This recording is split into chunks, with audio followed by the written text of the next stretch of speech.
Good afternoon or good morning to everyone who's joining us today to the webinar, Making Every Encounter Count, Using Peer Support to Improve Refugee Resettlement.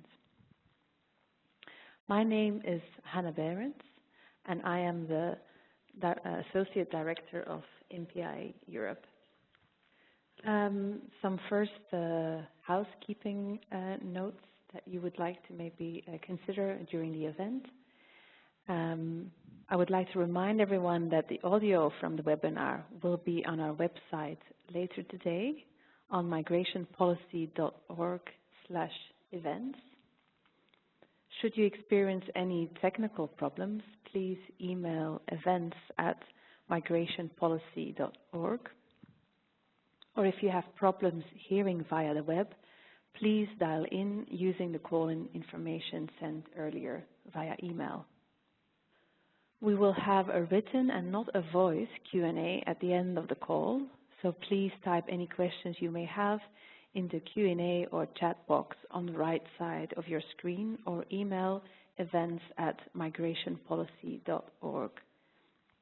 Or you could also tweet your questions to @MPI_Europe or #MPIDiscuss.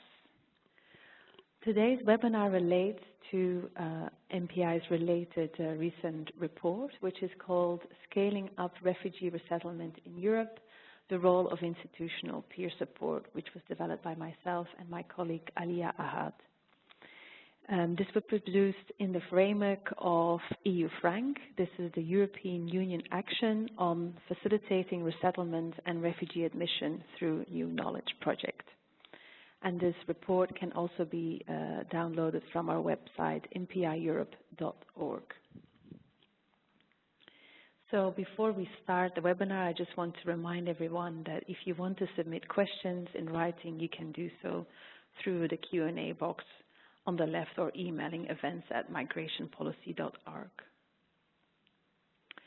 So before I hand over to our distinguished panelists that are joining us today, I will briefly introduce some of the main findings that emerged from the study we conducted and which you can find further information on in the report itself. I would like to discuss briefly the rationale for the study, what goals have been pursued in relation to peer support, what types of activities have been used so far, the question of how goals have been linked to date with relation to peer support activities, some findings in relation to matching, and then to end 5 key lessons that emerge from our work. So why conduct this study? Well, there has been a sharp increase in the volume of exchanges between actors, both within Europe and also across the Atlantic, with the aim of supporting the setup and expansion of refugee resettlement programs. And we've seen this increase since 2015 especially. And those kinds of exchanges have ranged from more informal conversations via phone or in the margin of meetings to information campaigns, research reports, but also conferences and expert exchanges. And those have involved both state and non-state actors.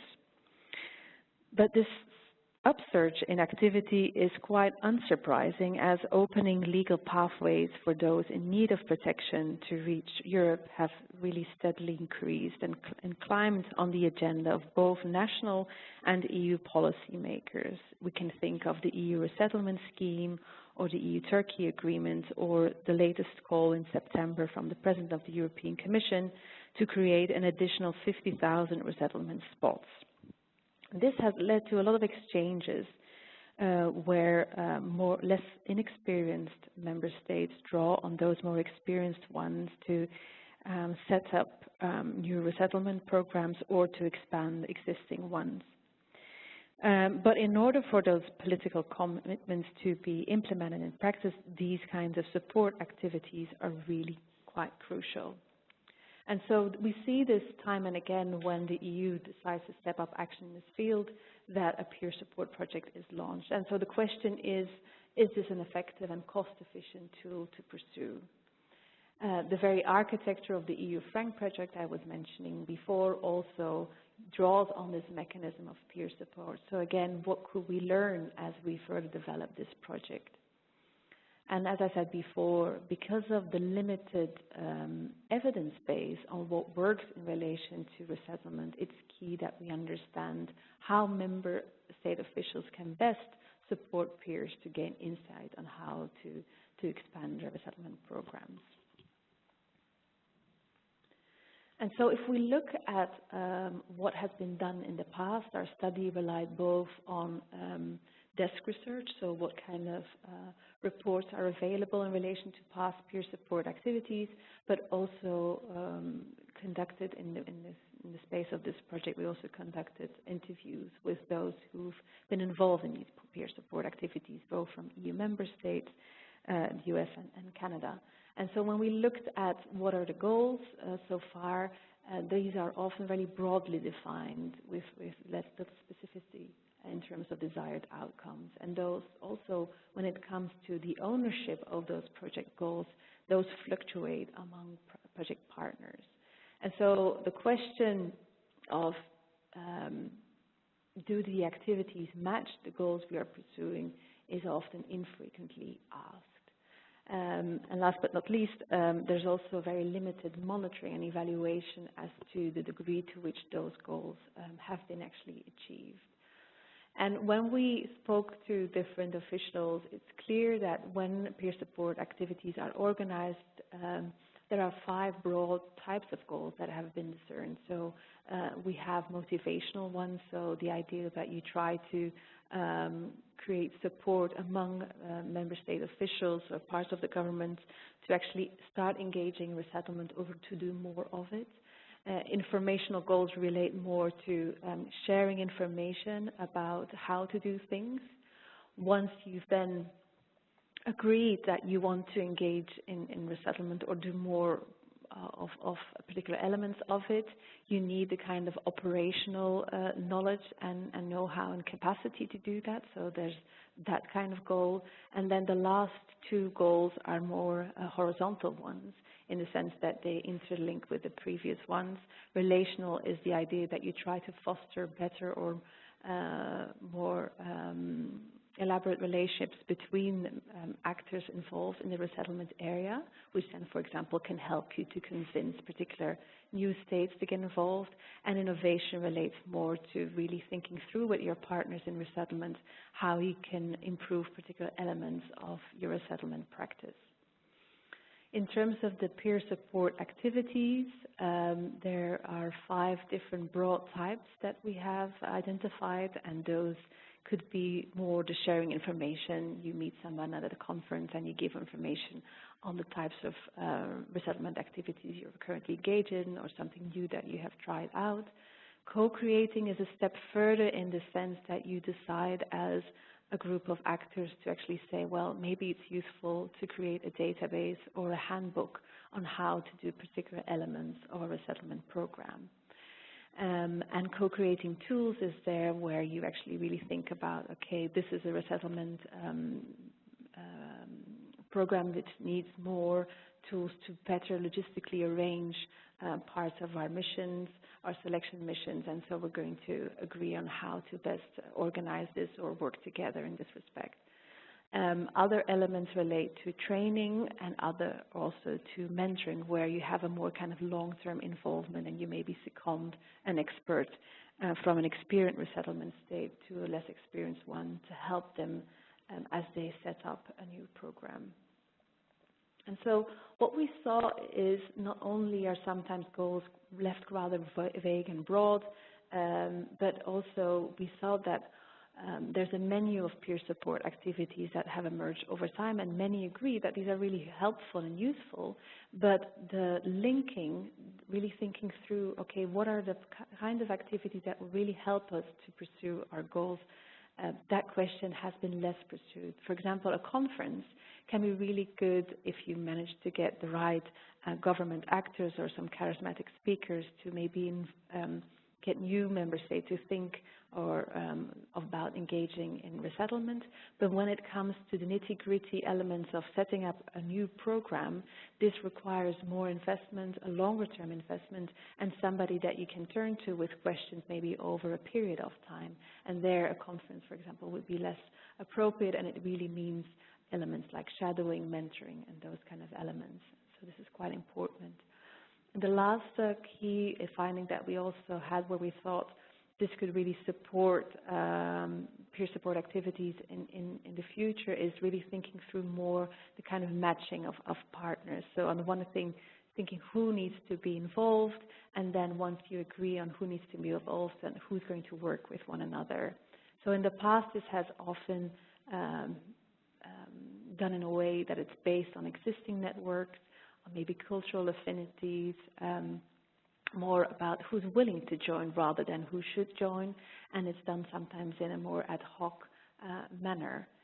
And so the art of matching is something that really can be pursued to a greater extent, and what we have seen in the past is that a level of resettlement experience really comes into play. So we do have more experienced resettlement states working together with less experienced ones, but when we spoke to different actors there and looked at the evidence, it's clear that there's so much diversity, and there's pockets of knowledge in relation to different elements of the resettlement program. So somebody might be more experienced in relation to the travel elements, others more in terms of the identification, and can we match also to a more elaborate degree and more complex degree. And then when we think about the parameters that are also important in terms of designing a resettlement program, these are also quite important to take into account. So can you match actors that have a social welfare system that's compatible with some of the resettlement practices that you're suggesting in terms of how to receive or integrate resettled refugees, or otherwise you may actually be suggesting a practice that will not be applicable or cannot be applied simply in a new context. And then it's also a matter of thinking about different levels to match. Is it the policymakers that you want to involve? Is it the program designers, or those who will be actually implementing it? And before going to the final slide, it's quite important to say that while we say that there's more work that can be done in terms of matching, and also in terms of the goals and the activities being better linked, many actors that we talk to actually really reinforce the idea or stress that they have appreciated peer support activities in the past. And even if there was some kind of quote mismatching, actors still learned a lot from the experience and the practices that they were exposed to. But the question we could ask, of course, if there's a strong push for the moment from the EU and from different actors to quickly upscale, then is this the most cost-efficient way of designing a resettlement program by a process of elimination? You go around and you think, well, maybe this, but maybe not that. So this is maybe something to really think through. And then finally, you may still want to go for a coalition of the willing, rather than maybe the ones that maybe should be involved in particular elements, but then you can be conscious of those kind of limitations. So the 5 lessons are defining clear goals, making sure that the activities that you select match with those, securing the participation of actors with the right skills, and then matching them accordingly. And last but not least, making sure that you follow up on some of the outcomes. Have you really achieved those peer support activities, and what could you learn for the next round of peer support activities to better set them up? Thank you. I would like now to turn to Vinciane Masurelle, who will be talking to us more about their experience in establishing a resettlement program in Belgium and what the role of peer support has played there. And so it would be great if she could reflect as to how, as a mentee, but now also as a mentor country, what are some of the most essential elements of successful peer support. And Vinciane heads up the international unit at the Federal Agency for the Reception of Asylum Seekers in Belgium, FedAsyl, which was created in 2001.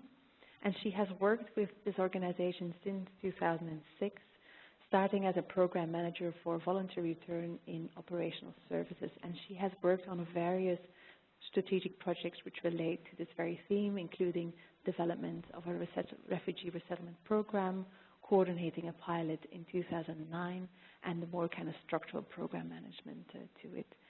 So I now hand over to Vinciane. Thank you. Good morning and afternoon, everybody. Thank you, Hannah, for the introduction and the opportunity to share a member states and more specifically FEDASIL's experience regarding peer support. As Hannah just mentioned, I will address two questions. First of all, what was the role of peer support in establishing a resettlement program in Belgium? And secondly, what are the most essential elements of successful peer support? Let me first start with some context elements. Belgium engaged in a structural resettlement program in 2013. Last year, we resettled about 1,300 persons. Before that, in 2009 and 2011 respectively, we launched two small ad hoc initiatives with the resettlement of Iraqi refugees and resettlement out of Libya. Belgium participated to a number of peace support initiatives. FEDASIL more specifically participated to Durable Solutions in Practice. It was a one-year training project led by the Dutch reception agency COA over 2007 and 2008. The project gathered also some members from the Czech Republic and Romania, for example. If you follow the categories defined by MPI in the study, the goals of this peer support were informational, operational, motivational, and relational. The project specifically targeted the administration level, but also included a wider national dissemination component to other institutional actors as well as to non-state actors. The project was not really linked to any political commitment at that stage, but in Belgium, the peer support fed the national political decision-making process in conjunction with EU calls to resettle and increase financing possibilities and lobbying by the international organizations and non-state actors. The project actually contributed to the later preparation of the National Action Plan on Resettlement. It brings me to the second question, and what are the essential elements of successful peer support? Well, I would say that first of all, try to choose the right timing. In Belgium, the sequence was good, with a peer support and soon after that, a first pilot. Then build a strong methodology in your project. For instance, prepare the activities properly, link it to supporting and sustainable tools, combine bilateral and multilateral activities, mixing informal and formal moments.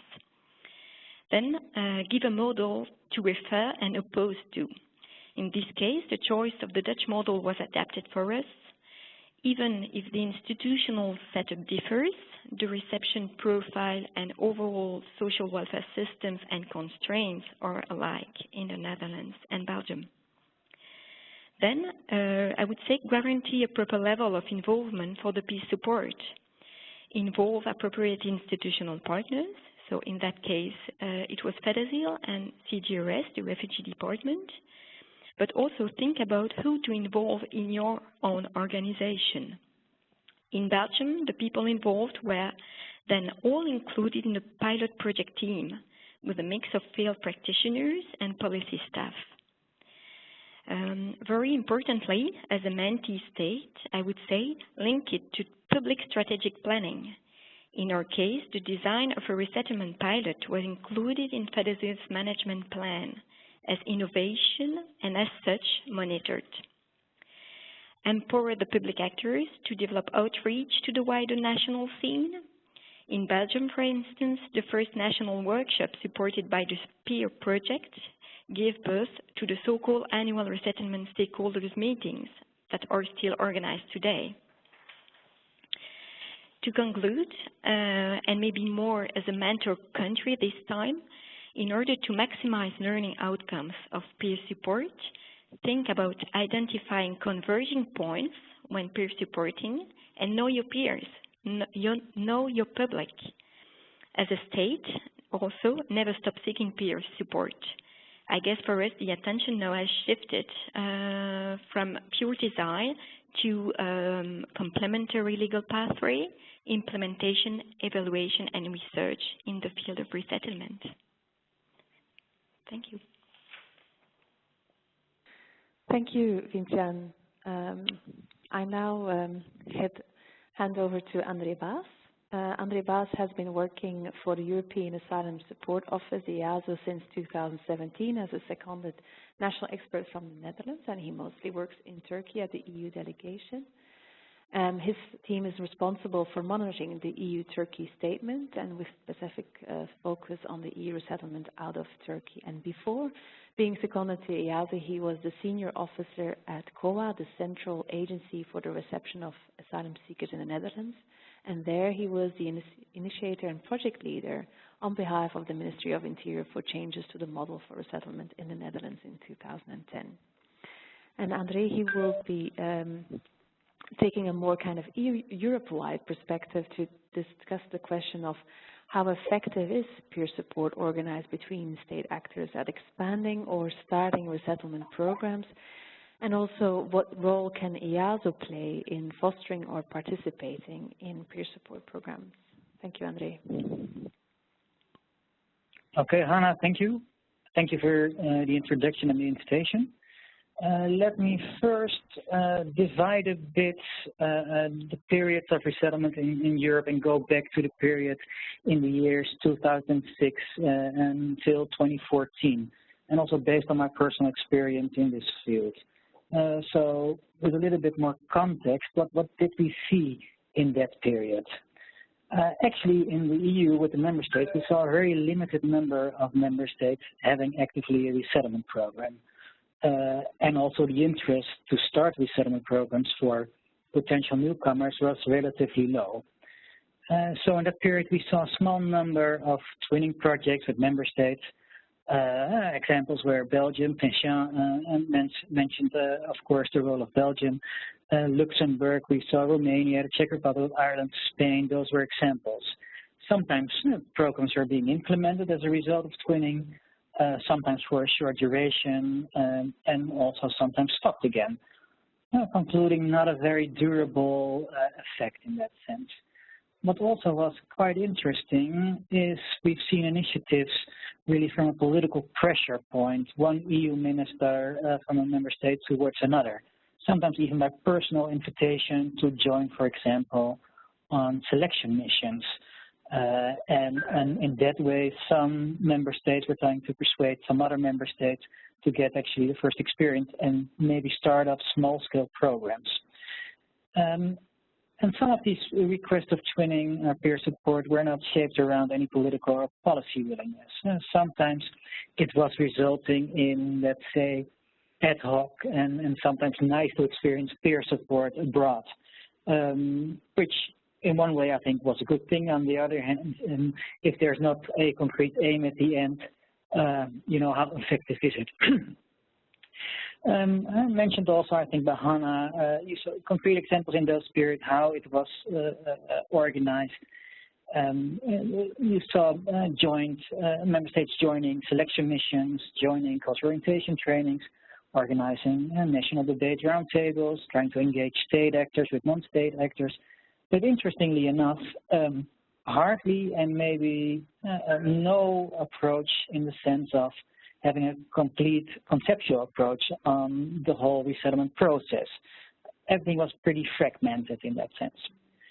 And also what was pretty important from my perspective is that there was limited focus, actually I would say, on the long term, and mostly it was focused on the post-arrival and on the pre-arrival phase and not so much on the post-arrival phase. So I would say to conclude on this period, the effectiveness of peer support was very limited, as you hardly would see any durable solutions. I already mentioned, I think, by Hannah, in 2015, things in the EU changed in that sense. The EU-Turkey statement is an important element in that. You saw the Commission promoting and still promoting resettlement, stimuli versus via the AMF program, and also the development of the resettlement framework, of course, are playing a huge role in this to boost this a bit. And actually, from one day to another, a majority of EU member states did start up a resettlement program. And certainly in the Turkey context, the majority of EU member states went to Turkey and really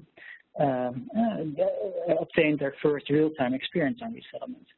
In my role here in Ankara, I'm in this luxurious position that I could see member states and can see member states live performing in the pre-arrival phase. And what I see, a lot of these newcomers are quick learners. And certainly in the pre-arrival phase, about how you organize a selection mission, how you conduct and how you organize cultural orientation programs or pre-departure orientation programs, of course, with support of third parties like IOM. But also, I want to be fair. I think in a lot of communications, there's always this distinction between experienced member states and newcomers. And I need to be fair towards the newcomers. And I do see, and that's my personal opinion, with some of the newcomers, a more balanced a program than some of the more established and long-standing experienced member states. So this is an interesting element where experienced member states can learn from newcomers as well.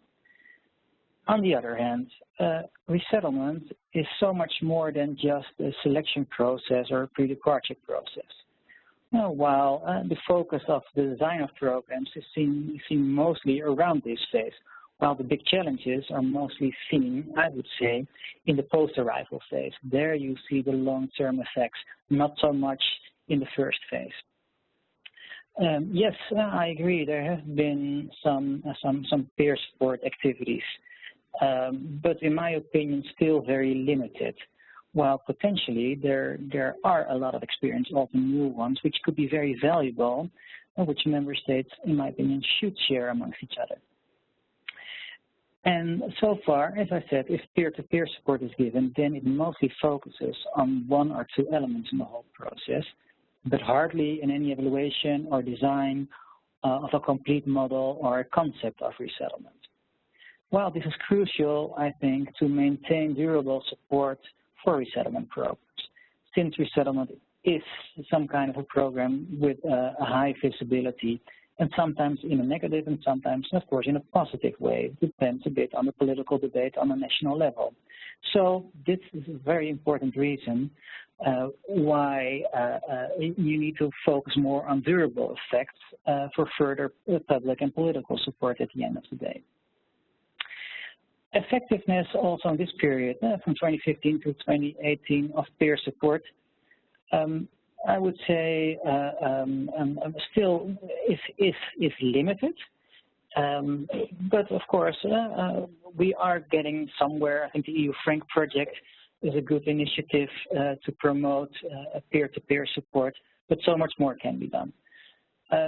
From that angle and perspective, I think EASO can play an important role by identifying member states whom could be logic peers and learn from each other, and also try to stimulate and inspire each other, certainly to reach a much higher quality level of resettlement programs, and not only connecting experienced member states and let's say the newcomers, also the other way around, because resettlement is a cycle which is something organic at the end of the day and not a static thing. So I think also experienced member states should be open for peer-to-peer support to develop their programs further.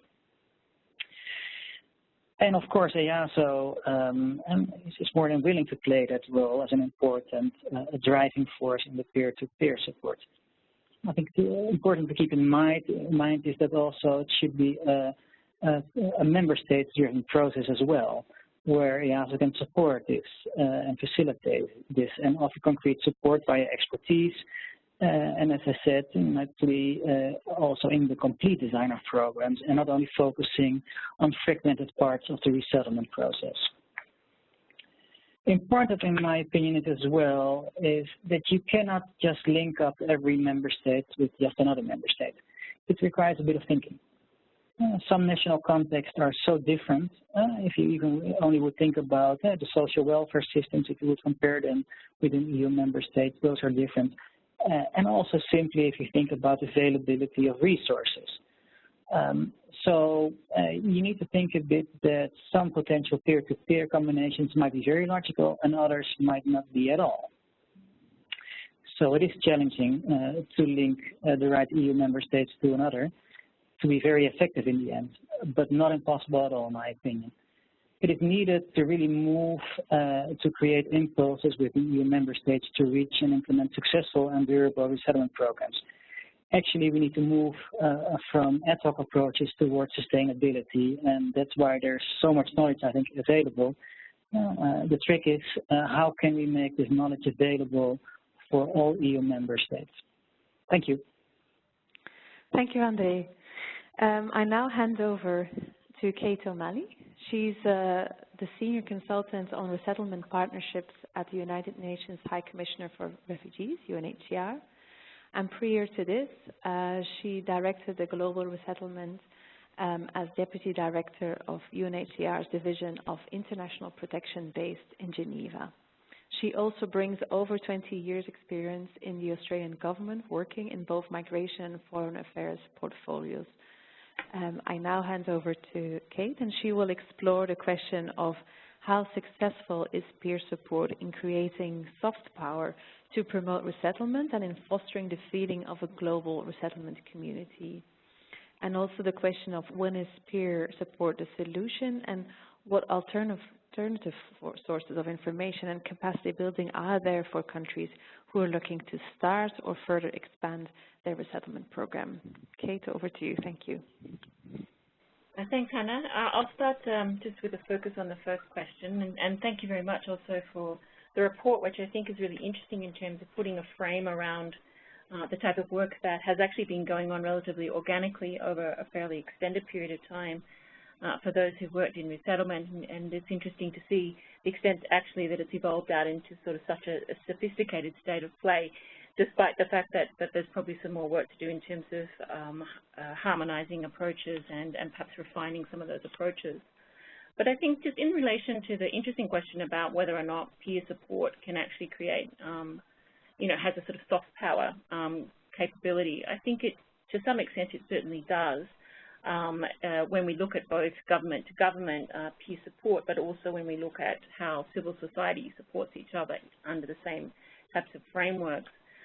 Perhaps, as actors, of course, we wouldn't want to suggest any overreach, having been a civil servant a long time myself, that we actually get to determine these programs, but well-informed, ready, well-researched officials can actually have a strong influencing capacity, as does civil society, which can, through its advocacy role in particular, go to governments and say, look, we know from our work with these countries and these countries that this is a possibility in our country as well.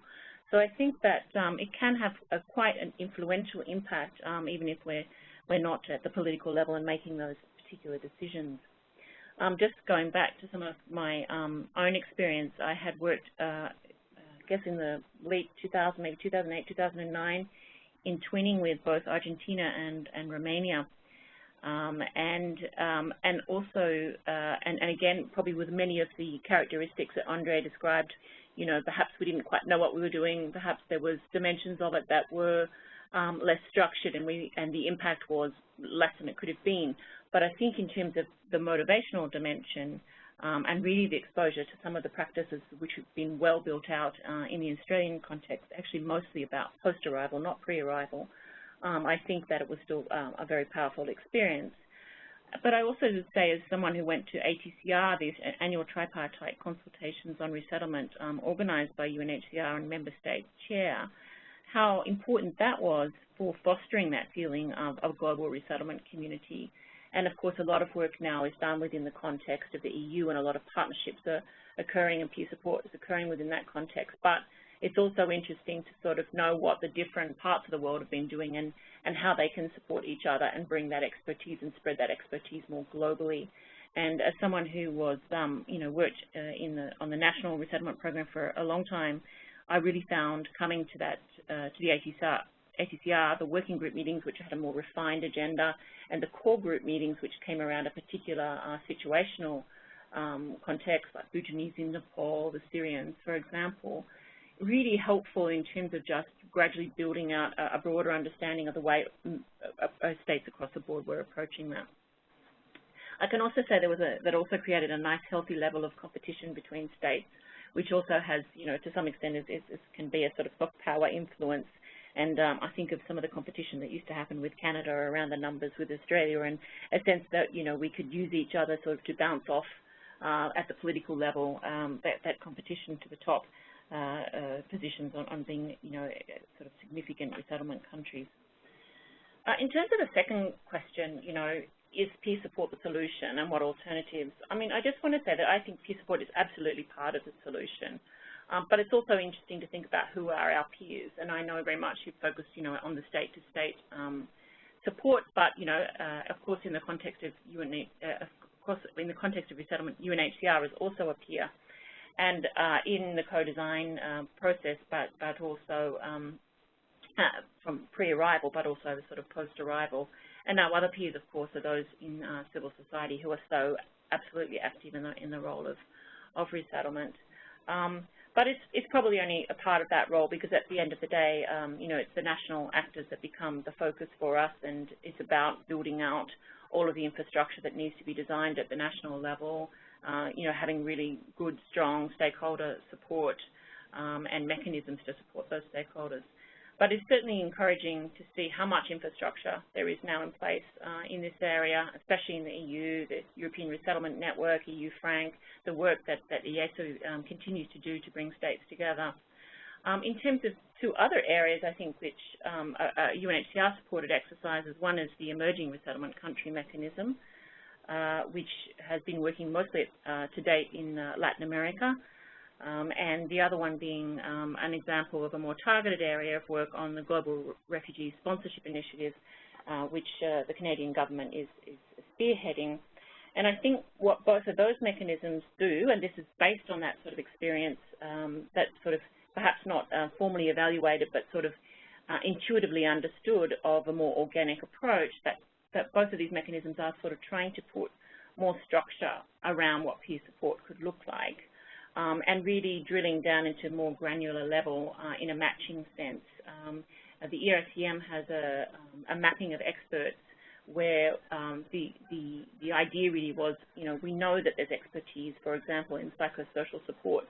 How do we get the psychosocial support experts in one country to be working with the psychosocial support in an emerging resettlement country, rather than just have that government-to-government information relayed, and it may or may not get down to those actors. And recently in Argentina, there was a great exchange between an Australian expert in psychosocial support, a Spanish-speaking expert, meeting up with that community in Buenos Aires. So I think this has also becomes a really important dimension of that peer support, broadening it out and seeing how we really can bring that variety of actors together. And I just reflect quickly on the Global Refugee Sponsorship Initiative. That part of that approach, I guess, is a very bespoke approach. So really kind of working through down again into sort of a granular level of what a state needs to know and understand. So not just about the kind of broad export of a model of community sponsorship that's in Canada, but really sort of saying, well, what could community sponsorship look like? And the way that the modus operandi of that initiative is really to do that at a very kind of targeted and bespoke level. So I think we would sort of refer that to sort of more surgical approach to the matching, more surgical approach to how we can really build out that capacity and really draw on the wealth of experience that exists in the broader resettlement community, in that global community of practice. And of course, need to think about the logical things like how do we fund exchange in civil society actors as well, and really make sure that is formalized and also comes into our thinking around what sort of structure we can put together for peer support. So I'll leave it at that. Thanks, Hannah. Thank you, Kate. That was really useful. Thank you all the panelists for giving that information and that overview. I would just like to remind those who are listening in that there's no voice Q&A, but there's a written Q&A. So if you wanted to ask any questions relating to the webinar, you can do so by using the Q&A chat function on the right of your screen, or to write at events@migrationpolicy.org, or tweet at MPI_Europe or hashtag MPI discuss. So we have a few questions here. First of all, I would like to turn to Vinciane and ask the question, well, if you are in a situation where your government has not exactly said yes, that they wish to engage in resettlement, but you're offered the opportunity to participate in a peer support program in relating to how to set up or design a program, what could be its role? Is it useful to participate? And what could be its role in a kind of more long-term perspective in terms of the government's decision on this particular issue? Thank you, Hannah, for the question. Well, it was indeed the case. In 2007, we had any go-ahead by the government on resettlement issues. So for us, it was the time, and the peer support project was used to prepare ourselves for a future program, if any. So it was gathering practical information, but it was also raising awareness among our team and among the organization.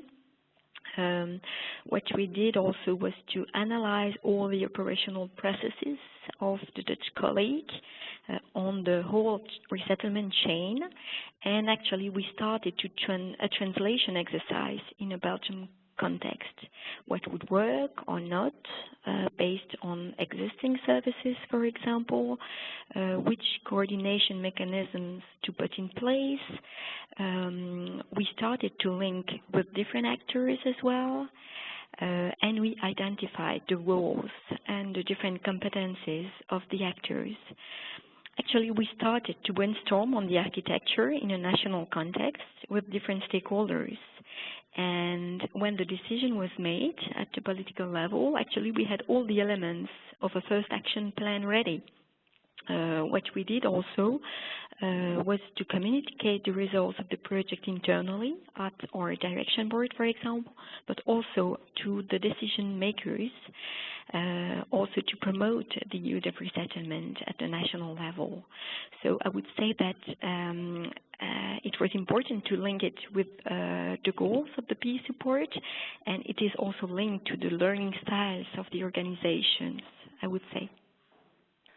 Thank you, Vinciane. Another question that we have here relates to the sustainability of peer support activities. So how do we make sure that the investments that we make, the kind of training or the tools that we set up, that these are actually available in the long term to different actors, and that some of the knowledge that has been generated is actually captured and maintained over time. So I would like to direct this question first to André, but also Kate maybe then come in afterwards, relating to some of the initiatives that she's involved in. Thank you. André? Okay, yes. Of course, as I said, sustainability is so important. I think this is the moment in time where the opportunity is, certainly from an EU context, that more and more member states really develop programs which are sustainable. And yes, and I think also the MPI research has been opening that door in that sense. What's needed for that? Training is important. Having tools available, having mentorship available. I think this is so important to really move to that road. If we would be lacking that, we could fall in the trap that the interest in resettlement from member states could go down. So, this is the way I think to reach this, and also to involve all the member states. Thank you. Kate, did you want to say something as well?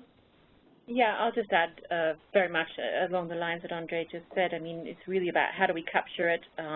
And even there, at the moment, as we're going through our efforts, I can see that we've got multiple places that states can go to. That's both a good thing and sometimes a confusing thing.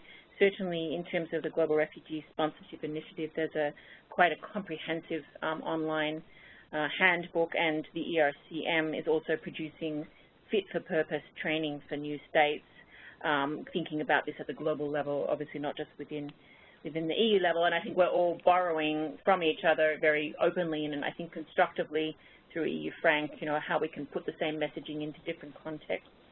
I just wanted to mention perhaps one other dimension of sustainability, and I think I speak from experience when I say that one of the challenges in terms of maintaining the level of peer support that we would love to give from a state-to-state perspective is really just the fact that often who we're calling upon to provide that sort of support also has a day job, which is to deliver their national programs.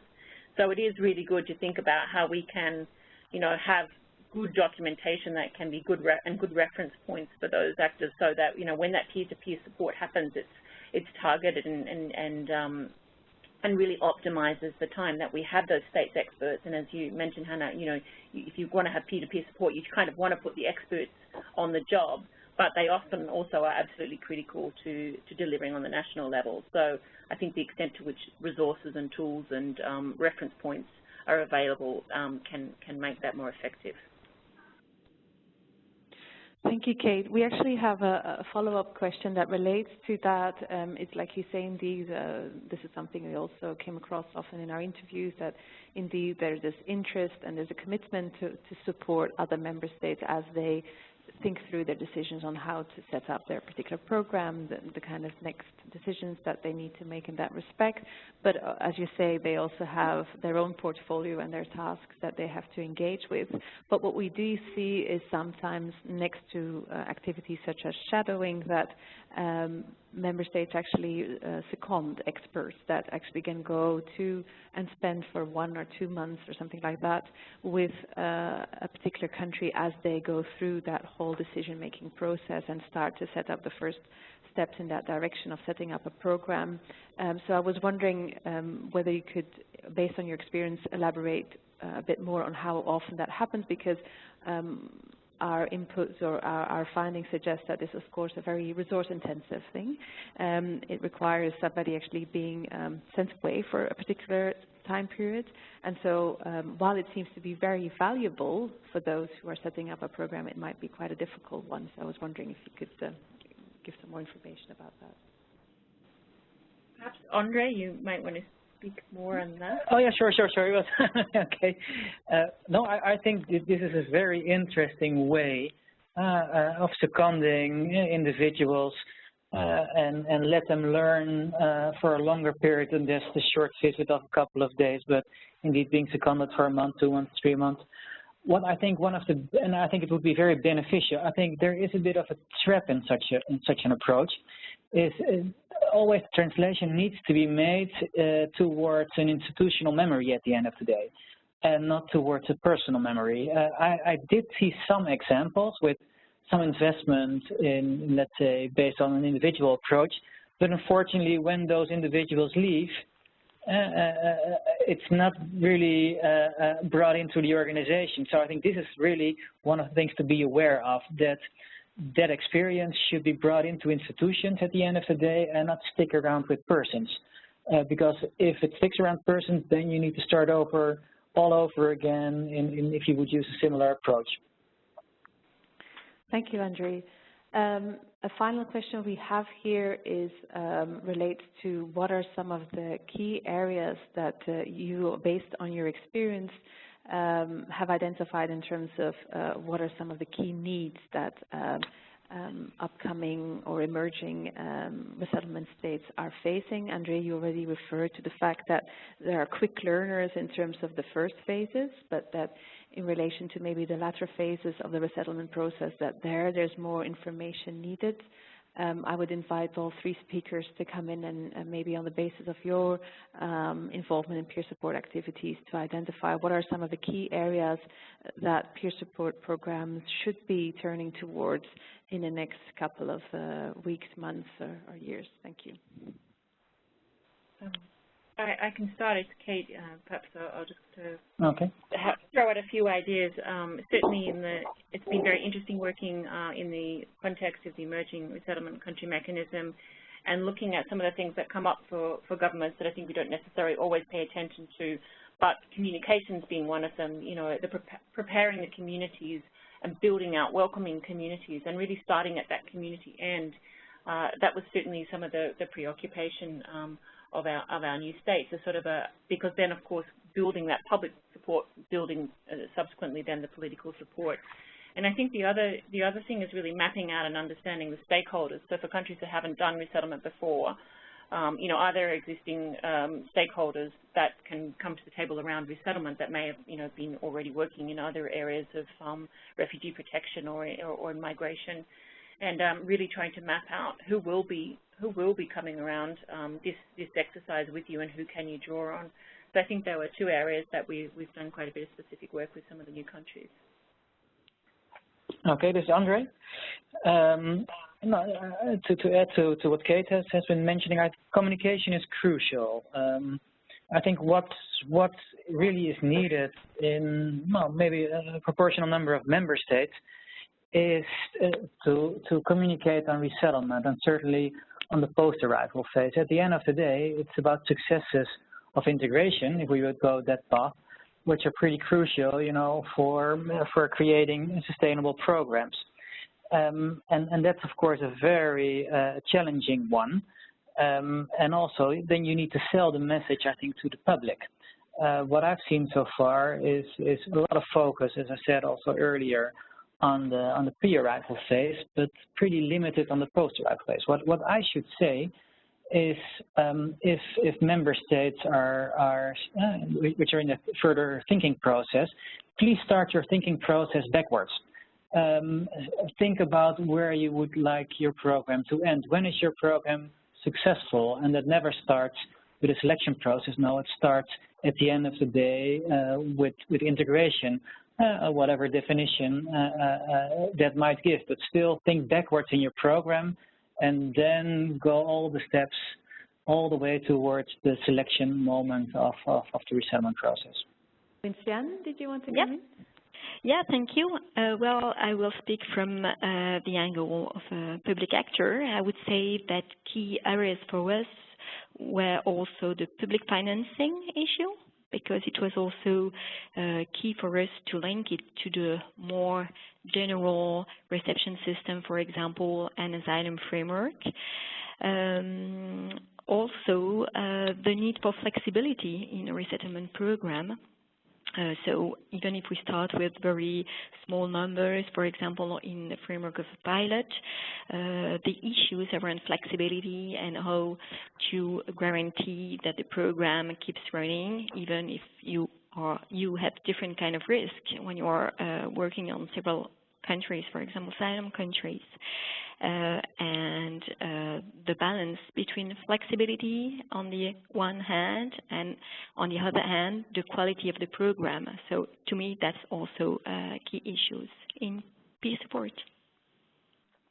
Thank you. So yes, we have some very interesting ideas as to what peer support activities could focus more on in the future in terms of how to communicate the wish to engage in resettlement, how to create also buy-in from the larger community, thinking about how to set up a program by thinking, as Andrea said, thinking backwards as to what are the ultimate goals of this and what are you hoping to achieve in a number of years' time. And then also, as Vinciane said, thinking about the financial issues of how to set up a program and finance it accordingly. I would like to thank the panelists for joining us today and for their very interesting insights and drawing on their rich experience that they have in the field. I would like to thank the audience also for joining us today for this webinar. As I mentioned at the beginning, the audio for today's webinar will be available shortly at migrationpolicy.org/events. And you may also want to check out our related report available on our website, mpieurope.org, called Scaling Up Refugee Resettlement in Europe, the Role of Institutional Peer Support, which was, as I said before, produced in the framework of the European Union Action on Facilitating Resettlement and Refugee Admission through EU Knowledge, the EU Frank project. For any reporters on the call who need more information, you can call Michelle Mittelstadt at 442081236 and you can also obtain additional information and receive updates, and then you can just visit migrationpolicy.org/sign-up. Okay, thank you very much for joining us and wishing you all a very pleasant remainder of the day. Thank you again.